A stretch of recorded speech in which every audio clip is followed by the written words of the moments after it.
سعيدا كن فريدا عش بفخر في الحياة لا تبالي فالمعالي. Bismillah, alhamdulillah, wa salatu wa salamu ala rasulillah. Assalamu alaikum wa rahmatullahi wa barakatuh. This is your brother Boonaa Muhammad coming at you with another episode of Hangout, where we hang out. And we have with us another great guest, Sheikh Wasim Kempson, who comes from the UK. He's with us here today. Assalamu alaikum, Sheikh. Assalamu wa rahmatullahi wa barakatuh. How's everything? I'm good, brother. Alhamdulillah. Alhamdulillah. Jazakallah khair. Thank you very much for joining us on this episode. me.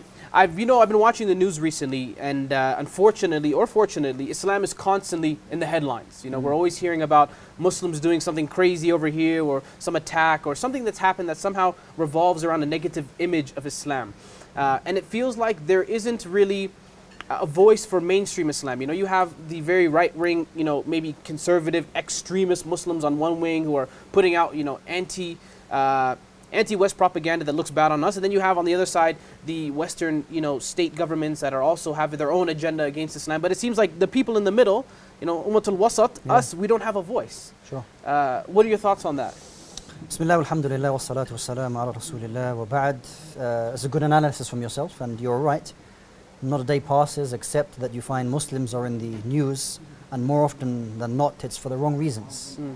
And added to that, if you like, that it is the actions of very few or a minority which reach the news and then has an impact upon everybody else. So media outlets, they're there to find news. They're there to tell everybody what's happening. Now the vast majority of Muslims aren't doing very much, if you like.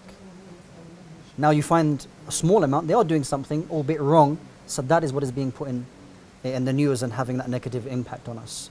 So I think practically, as Muslims, for the majority I'm talking about, and finding that middle path, as opposed to being that extreme conservative or the extreme liberal side, Right. let's find that middle path. And this middle path is mentioned a lot. What is this middle path, this moderate path? Right. It has its own definitions, it has its own understandings. So really, how do we define what is this moderate and this So middle what does it path? mean? People say this term, being a moderate Muslim. You always hear the news and the media saying, where are the moderate Muslims? Yeah. And sometimes people get offended when you say moderate, Yeah. because it has a weird kind of connotation to it, very liberal, progressive connotation. What does that mean, being moderate or being in the middle? You mentioned earlier, and Allah subhanahu wa ta'ala made this an ummatun wasata, made this an ummah, a nation of the middle path. Now that's translated into many things, i.e. that we don't go from one extreme to the next, whether it's extreme conservative, or not necessarily whether conservatism, extremism, in whatever form it comes in, whether it is overzealousness or there's complete relaxation and complete compromise on the other. So where do we really find ourselves in this middle path? Now, just a few days ago, looking at different media outlets and myself, there are those who are not Muslims, and they're talking about really the events that have been going on over the past few days. This doesn't have to be, time relevant. What month I'm talking about, or what year. I can be talking about any month or any year. Right. There's an event that's happened concerning the Muslims. Yeah. So really what we're saying is, to some extent, timeless. Right, Because right. it's relevant all the time. Right. You find, people who are not Muslims talking about events, really what's happening, and they say, well, this has a negative impact on the moderate Muslim. The moderate Muslim here, well, this is the moderate Muslim, maybe in their view is the liberal Muslim who's willing just to compromise on everything, and anything that maybe a lot of people, they don't understand and therefore don't like, are willing just to put to one side. This is one understanding of moderation, or a moderate Muslim, Right. which I myself may not agree with, and maybe many Muslims wouldn't agree with. Right. Why is it other people have to give us terms or give us understandings what a moderate Muslim is? I think these terms can be really utilized in so many different ways, used and abused. So as Muslims, we have to define ourselves really what it is to be a Muslim. Right. And adding terms like moderate Muslim, liberal Muslim, all of these terms just create more confusion. Allah Azza wa Jalla sammana Muslimun. He named us Muslimin, those who submit to Allah subhanahu wa ta'ala. Right. And if we just go back to teachings that were given to us fundamentally, that what made our early generations successful. These are the kind of things that we need to really adhere to, and then we can really take control of the narrative to say this is what the Muslim is. And essentially it means being a positive and benefit to society at large. Right. So how do you feel as though, being Muslims in the West, we can adversely change our society and make it so that, the idea about Islam or Muslims is not always negative? I know that there, some people out there have different agendas or views as to how to make, Islam comfortable with the West, or how to make the West comfortable with Islam. But what are some tips or advice that you could give that can really kind of give us an idea of how we can make Islam, something that's comfortable on the ears of non-Muslims in the West? Islam is not something new. It is something that all people who adhere to, if you can say, the Abrahamic religions. Islam is not very far from that moral code that exists within all of us, whether Jews or Christians. We have many things in common. And you find that, especially with certain communities, that they wanted to positively influence their society, their communities, that they were proactive in wanting to be part of the community, to give them what they believed was a benefit, instead of just sitting back and really isolating yourself and allowing the community then to influence you. Because, in terms of molding and influencing, it's going one of two ways. Either you're being molded or you're being influenced, or it's the other way around. You're trying to mold and you're trying to influence people in a positive way. And I think for too long that Muslims, if you like, in many Western communities, we've just sat back and allowed that what's around us, because life's fairly comfortable. And we can become a little bit absent-minded about really what we have. We've just sat there and allowed whatever's going on for it to mold us. And therefore, this has led to the American Muslim. This is the British Muslim. And this is the Canadian Muslim. And this is the French Muslim. And we've become so different from each other, because we've allowed those societies to have such an impact on us that we have become so different. Therefore, if we look at it very differently, that let us all, wherever we come from, we can be quite similar. But we need to be proactive and allow our Islam to not only have an influence over us, but also those around us, so we can start reversing the way things are going. I think this would be a good step. That's interesting, actually, you mentioned that. I know that I've traveled to the UK many times, and one thing I notice about British culture in general is that it is a little bit standoffish. British people in general, they like their space. You don't see many people smiling on the tube when you're just going on your own business, right? That's right. And in some parts in the US, it's the complete opposite, where people are very jolly, and they want to talk to you, and they want to get in your business. And sometimes you find that the Muslims take on those characteristics. Do you find that to be the case? Definitely. I think it's a good observation that see, there's not a problem. Different people, they have different traits. If for example you mentioned in America, for example, people are a little more open, a little more accepting of people's different approaches, and the English way or the British way is a little bit more cold, a little more stiff upper lip, as it were, and I need my space, don't be coming close to me and things. That's okay to an extent, that we are different. That's fine. But what I'm saying is that the environment that you have, you can be different in your own little way, but there's an underlying and fundamental kind of influence that we have is our Islam, which things like smile, be generous, be kind, be sharing, be interactive, don't isolate yourselves. This is something that we can all have. It's good that we're all different. Allah Azza wa Jalla created us in different colors, with different languages, different attitudes, different ways. That's good. That's what enriches humanity, if you like. But we should have something in common. And that is, our understanding of our Islam in the way that it was given to those people that we know were the first to receive it. And were able to really have such a positive influence over their society at that time. What about the notion that a lot of people have that, for instance, as Muslims living in Western countries, they know that we shouldn't be adopting Western practices, and then we should really be shunning kind of everything the West has to offer. And people feel like, they want to become like hermits and live in their, little caves and go to their masjid that, everyone sounds like them and speaks like them and talks like them. How do we break out of that mold that I think a lot of traditionally, culturally Muslim groups have kind of adopted? I would begin by saying that the Prophet ﷺ showed us a beautiful guidance on these matters like this. That there would be many different types of people who would visit him. And when he was aware that a particular tribe who wore a particular type of clothing, or who behaved in a particular way, or who spoke in a particular way, he ﷺ would want some knowledge of that. So that when he addressed them and he spoke to them, that there would be some things that they could have some common terms between each other. So it's not, this is who I am, this is what I stand for, and everything that you have, I'm not interested in it, and it's all wrong, and this is our culture, and we need to stay like this. The Prophet ﷺ showed us that we need to sometimes adapt ourselves. And understanding to say that everything that the West has, we should shun it, we should turn away from it.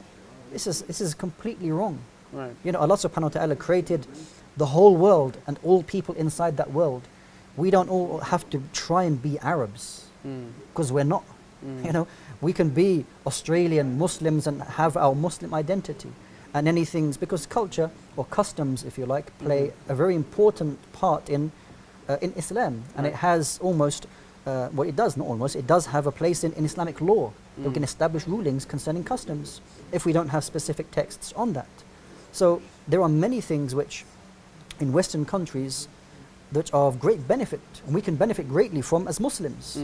This is not to say that you know, we don't have this in Islam. We have this in Islam. Things like organization, administration, you know, doing things on time. You know, This is not known to the Muslim world. unfortunately, we've lost this. You know, and the West have, in general, have taken this to a good level, to an acceptable level, with something which makes them successful in what they do. Why is it that as Muslims we want to shun everything in the West? Okay, you want to shun being on time. You want to shun professionalism and administration, doing things properly. Why would you want to shun such a thing? Right. You know, there's time and there is Muslim time. You know, we shouldn't have things like that. Right. We should adopt things which will benefit us and bring us, you know, as to be positive members of society. Take these things on. Of course, anything which goes against our religion, yeah, we shun it. We take, you know, we don't take from it. But things which are of benefit, for sure, take it. Okay, that's a really interesting point. I you know, thinking about the cultures and communities that we come from, oftentimes, like I said, you know, Muslims live in their own little nooks and they don't really integrate with the communities around them. But on the flip side, what are the rights of the people around us? You know, many of us, a lot of people who will be watching this live in non-Muslim countries or countries that are majority non-Muslim. And we often don't think about our neighbors, non-Muslim neighbors, as being people that, you know, we have to have certain rights towards. What are those rights that our neighbors have on us non-Muslims living in the countries that we do? Well, I mentioned a beautiful hadith. The Prophet ﷺ said that Jibreel, the angel Jibreel, he came to me and used to advise me about the rights of the neighbor until I thought that the neighbor would inherit from me. Allahu Akbar. Yeah, so the right of that neighbor, and I mentioned neighbor, it didn't distinguish between Muslims, non-Muslims. It mentioned al-jar, the neighbor. So the right of the neighbor and what you do for them is something very, very great and important in Islam. Now, no doubt the rights that are due from one to the next are different. If they're Muslim, right, you know, Muslim neighbors, they have the rights of a Muslim and so on and so forth, or the rights of a family member. But if it is a non-Muslim, they have the right of al-jar, the right of a neighbor, not to harm them, not to cause them any disturbance, to be kind and generous to them. You know, as Muslims, we have a great responsibility of delivering the message of Islam. And this is what the Prophet Muhammad ﷺ did while in Medina. There were, you know, Jewish communities there, other communities there, and they were aware and they saw the beautiful manner that he ﷺ had in dealing with all people, non-Muslims and Muslims alike. So it's very important for us that, you know, if we believe that and we know that Islam is a universal religion, it's not something we should try to keep and hide from people. So if they're non-Muslims, they have a right over us, for us to be kind and generous to them, to deliver the message of Islam in any way possible. It doesn't mean that you need to start knocking on the door, here's the Quran, you need to accept Islam. No, this is, you know, you have to be wise in how you deal with things. By your actions at times, they may say, well, I've not had a neighbor like you before. So they may start asking questions about Islam. So no doubt the rights of neighbors is something which, unfortunately, many Muslims that we're unaware of and we fall short. So, you know, this is something we need to work on. You know, it's okay, here's an interesting scenario for you, okay? I have a neighbor, I won't say hopefully they're not watching, or if they are watching, forgive me. Okay, I have a neighbor who I don't really get along with that well. I mean, we're not on the best of terms. You know, they're, sometimes they play music too loud, you know, they're outside smoking on the porch, and it causes disturbance in my life. I don't like that type of behavior happening in front of my kids on my street. And sometimes I feel like, you know, I want to give them dawah and I want to speak to them about Islam and I want to make that, you know, friendship, that's something that will benefit them specifically. But I also feel like I want to, you know, sometimes I want to report them to the police and tell them, you know, these guys are making disturbance in my community. But I also feel like if I did that, maybe they would be less inclined to hear what I have to say about Islam. How do we balance this idea? Like, this is a very random scenario, mine specifically. But and how do we deal with neighbors or people around us that we feel are a nuisance, that we feel like are, maybe they're alcoholics, maybe they're people that genuinely we feel like they bring bad upon the society we live in. How do we deal with them in that in that circumstance? You know, the bottom line is that if they happen to be your neighbor, you know, we're living together. And if I'm not planning to move, i.e. that for the foreseeable future, we're here together. So yes, they may do things which I don't like. So does that mean I'm going to, if I do call the police or call the authorities, that may make the situation worse. So you need to be wise in how you deal with the situation. So what I would say is that as a Muslim, we need to, within ourselves, realize that I would like to, as much as possible, deliver the message of Islam so that everybody's saved from punishment in the hereafter. How can I deliver that message to that neighbor? I could quite easily go outside and say, please, don't smoke outside my house. My children are seeing this. This is causing great disturbance, and I don't like the way you're behaving. I don't like the fact that you're playing music. It's like, look, you want me to suddenly you want to control my life? Of course, they're not going to accept this. And there's 1,001 things that you could do. I mean, if you know that person in particular, I don't know. It could be the case that if they're smoking outside, I mean, it's not the greatest, it's not a big crime. I mean, maybe the person's doing that. Maybe, I don't know, one day you say, you make yourself a cup of tea. And you go outside, it might be a nice day. Make them a cup of tea and say, here, there's a cup of tea. Or something that you may know that, or give them a fizzy drink or a cool drink or something, just to break the ice between them. And then, somehow you get conversing about something, and, I think it starts from there. How that develops, of course, who knows that's going to develop. But that's the responsibility on the Muslim to have that positive influence and try to take things in a positive way. It's easy to have enmity and keep that there and not do anything. Right. But we should always strive and struggle to improve the situation to the best that we can. Okay, here's another scenario for you. Say, for instance, somebody has, like I have a female neighbor, okay, a woman maybe who lives on her own, say, for example. And, I want to give da'wah and I want to be a good example, but, maybe she invites me over, me by myself, Sure. to have some tea or something, Sure. right? And I think to myself, okay, I don't want to be rude, but I also don't want to put myself in a situation that, obviously, Islamically, I would not be very happy about. To what extent can I, help the community, help the people around me without at the same time compromising my Islamic values? Sure. I think subconsciously I'm influencing your questions because you're mentioning tea. I don't know how much tea you drink in Canada. We're learning from the Brits slowly. Yeah. Okay. So it doesn't have to be tea, right? It could be anything, right? Anything. Okay. Coffee, say for instance. All right. Coffee is okay. I think if that is the case, I mean, if your neighbor invites you, and I think this is just a female inviting you to do something where it's a little bit uncomfortable for you to get out of that. Sometimes the shaking of the hands. Right. These kind of things, you need to be prepared. How are you going to deal with that situation, or how you're going to, give an answer. Right. Of course, you don't want, the point is you don't want to offend that person. And you don't want to leave something, leaves a bad feeling in their mind about, I was really trying to be kind to them and they just, they turned away from me, and it can, take a long time to, recover that situation. I think that if you're suddenly invited to the next door neighbor, say, that's a great idea.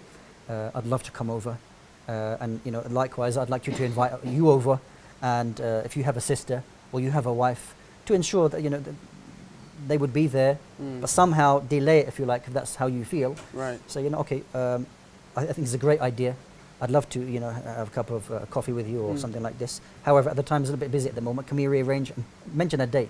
Right. I think that's very important. Don't just say, oh, we'll put it to another time. Right. Don't just say, you're just brushing me off. Yeah. I can't do it today. What about tomorrow? Or the next time you're free? Let me know when you're free again, please. When you can do that. And then you've got time to arrange with yourself, your sister. So you got to be strategic. You got to think about it. You have to be clever. Yeah, you have to, move on your toes. I mentioned that because I know a lot of Muslims sometimes fall into the trap of saying like, well, it's for the sake of da'wah. Yeah. It's like, okay, well, they want me to go to a party or they want me to do something. And it's like, oh, it's all fi sabilillah, right? Is there ever a time when the ends justify the means? When it's like, okay, let me just break this rule because there's a greater good at stake? Yeah.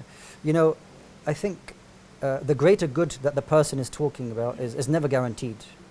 The fact if I was to do something which is contrary to Islamic practice by going to a party or going to a place where it's, or alcohol. with your co-workers, exactly, going out to a bar after work or something like that. A good intention is very important. I agree with you. But the good intention does not change the reality of that, if what we call is haram. Haram is haram. Your intention can't make something haram into a halal. Right. Even though the objective is something which is good, it doesn't mean that I need to go through the haram to perform that good deed. Right. We have to be clever. If I want to do something like this, okay, that's the end goal.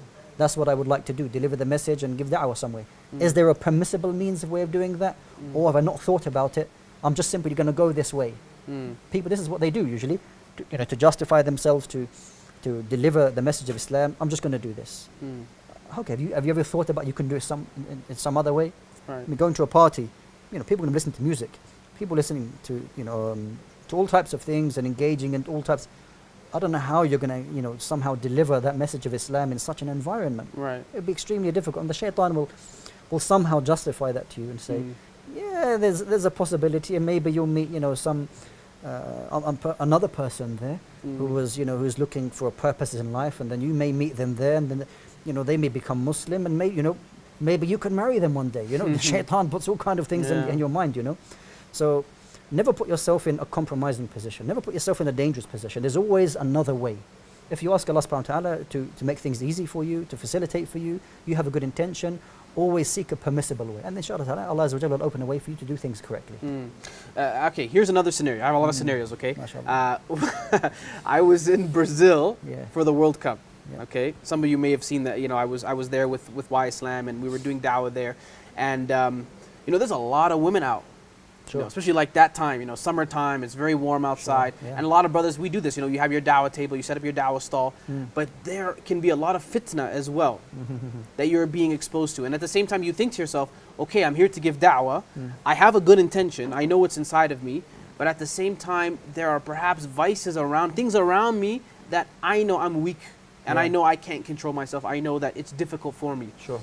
In that sense, in that circumstance specifically, Yeah. would you still advise that brother to go out and give da'wah or be on that da'wah table if he knows he's going to be seeing things that perhaps he shouldn't be? Yeah, I agree. Okay.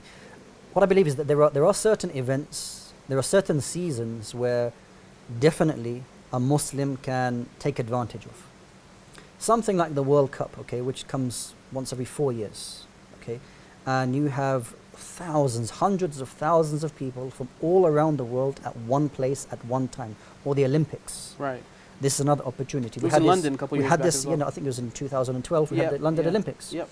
And we had a number of brothers and organizations, using that as a season to spread Islam. We had the Commonwealth Games. The point being that there are certain occasions where this is an excellent opportunity for the Muslim to deliver the true message of Islam to a number of people, whereas they would never ever have that chance to do that. This is point number one. So take advantage of that. Okay. Number two, okay, who are we going to choose and who is going to be part of delivering that message? It is very important that the person or those people who are involved are, number one, suitable to deliver the message in the correct way, and that they themselves are sufficiently prepared to best they can not be affected by the situation that they're going into. So if a person is let's just be honest, if a person is weak with the other gender, okay, he's a brother and he feels he can be tempted easily, I would say, you know what, it's a great opportunity to give da'wah. However, because, and this may be a personal thing that he discusses and he should, consult, I would say it's better for you not to go. But he'll feel shy, like he wants to go. Yeah. Well, yeah, that's fair enough. Maybe he doesn't want to ask another person. So let them have a judgment on themselves. If in anything, actually, not just giving da'wah. If you feel yourself weak in a particular thing, stay away from it. Even if there's khair in it? Well, the thing is that what you could fall into is far greater. Never expose yourself to any danger. Yeah, there may be good in it, but the danger that you expose yourself to is very great. Don't do that. Right. So it's better to protect yourself. There's an Islamic principle, and that is that the protection or the pushing away of harm will take precedence over bringing some good. Okay? So this is a very important principle in Islamic law, that removing any harm will take precedence about bringing any good. So a situation like this, yes, there's some good, but there's a great possibility of some harm. So if this being the case, therefore I will put that first and I won't get involved in that. Right. So taking advantage of these situations is very important, but as important is choosing the correct people to get themselves involved in that, so that the message is delivered correctly and that no harm comes to those brothers who are involved in that. Jazakallah khair. Lastly, I think just going back to the idea of community building and being of the middle nation, being of the people that, I don't want to say moderate, but the middle people, I think is probably the best term to use. A lot of times we find ourselves, with we have common issues that our communities around us can rally around. Perhaps there's the issue of, maybe it's like pornographic images on advertising billboards in our communities, in our school areas. Perhaps there are issues around drinking and driving, issues that Muslims, yes, we feel passionate about, but we also feel like the people who are championing those issues, we don't agree with them fundamentally. To what extent can we work with these different groups or these different communities to work for a good and common cause that Muslims and non-Muslims can also agree to? Sometimes as Muslims we have the attitude that we are the only ones who can ever stand for anything that can be considered ma'ruf, that is good. That's not the case. Yes, we understand that what is good and that what's wrong. However, you may find communities, organizations and people supporting morals that we stand for as Muslims. Right. Things like pornography, consumption of alcohol, it being sold very cheap, it being available at 24 hours. There's a number of people, non-Muslims, that they're against such things. They have lobbying groups, lobbying the government, lobbying the members of parliament to say, we want to control how these things are being distributed in our community. I think it's very important for Muslims to, because we are part of that community, to liaise with these people and to work for a common good. And I think this will also aid and help our credibility as Muslims, that we're not just kind of people who isolate ourselves. We are active and positive members of our community who want to bring about a general good and a universal good for everybody. So it's very important for Muslims to get involved in lobbying such things which we don't agree with other organizations, even though they may be non-Muslim. I don't see any problem in that. Wallahu a'lam. Jazakallah khair, Sheikh. We really appreciate you taking the time and speaking with us, and we benefited from your wisdom greatly. Jazakallah khair for joining us, and Jazakallah khair for everybody watching this another episode of Hangout. Make sure you check out the hashtag Hangout Show and get involved in the discussion. Let us know what you think about the topics we discussed throughout this episode. Inshallah, we'll see you again next episode. This is your brother Boonaa Muhammad signing off. Jazakallah khair. Assalamu alaikum wa rahmatullahi wa barakatuh.